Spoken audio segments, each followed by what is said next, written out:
आज के इस क्लास में हम बताने वाले हैं कक्षा 7 के विज्ञान से अध्याय 14 बतलाएंगे और इसका नाम है पौधों में संवहन।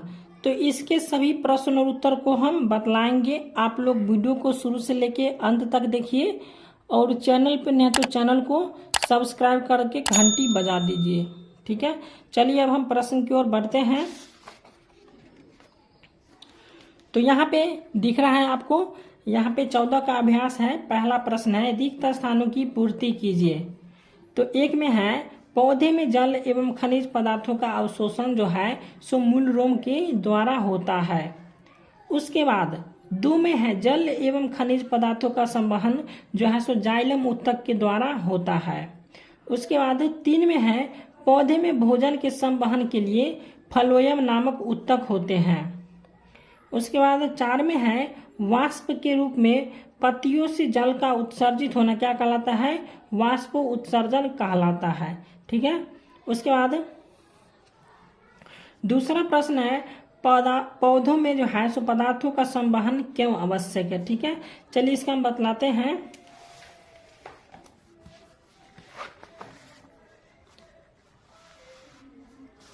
तो यहाँ पे इसका उत्तर हम लिखेंगे कि पौधे में पदार्थों का संवहन इसलिए आवश्यक है क्योंकि संवहन क्रिया के द्वारा ही जाइलम संवहन उत्तक अवशोषित जलों को पौधे के अन्य भागों तक पहुंचाता है और पत्तियों से भोजन का संवहन पौधे के विभिन्न अंगों तक जो है सो फ्लोएम नामक उत्तक द्वारा होता है, जो पौधे के जीवित रहने और विकास के लिए आवश्यक है। ठीक है, तो इतना तक आप लिखिएगा, आपका नंबर नहीं कटेगा परीक्षा में। अब यहाँ पे तीसरा प्रश्न है आपका कि जाइलम तथा फ्लोएम उत्तकों के क्या कार्य है। ठीक है, तो जाइलम और फ्लोएम उत्तक के क्या करना है, आपको कार्य बताना है। तो यहाँ पे इसका उत्तर हम लिखेंगे कि जाइलम उत्तक का कार्य जल एवं खनिज पदार्थों को पौधे के विभिन्न अंगों तक ले जाना है। ठीक है, तो जाइलम उत्तक का कार्य क्या है कि जल एवं खनिज पदार्थों को जो है सो पौधे के विभिन्न अंगों तक ले जाना है। उसके बाद फ्लोएम उत्तक का कार्य है सो पत्तियों से भोजन को जो है सो क्या करना है, पौधे के सभी अंगों तक पहुंचाना है। तो समझ गए होंगे, फिर से समझा देते हैं। ठीक है, तो जाइलम उत्तक का कार्य क्या हो जाएगा कि जल एवं खनिज पदार्थों को जो है सो पौधे के विभिन्न अंगों तक ले जाना है, और जबकि फ्लोएम उत्तक का कार्य हो जाएगा कि पत्तियों से भोजन को पौधे के सभी अंगों तक पहुंचाना। तो ये हो गया जाइलम एवं फ्लोएम उत्तक के कार्य। उसके बाद चौथा प्रश्न है वाष्प उत्सर्जन से क्या समझते हैं, क्या पौधे में यह क्रिया जरूरी है। तो इसका उत्तर हम लिखेंगे कि वाष्प के रूप में, यहाँ पे 100 है। ठीक है, वाष्प के रूप में पत्तियों से जल का उत्सर्जन क्या कहलाता है, वाष्प उत्सर्जन कहलाता है।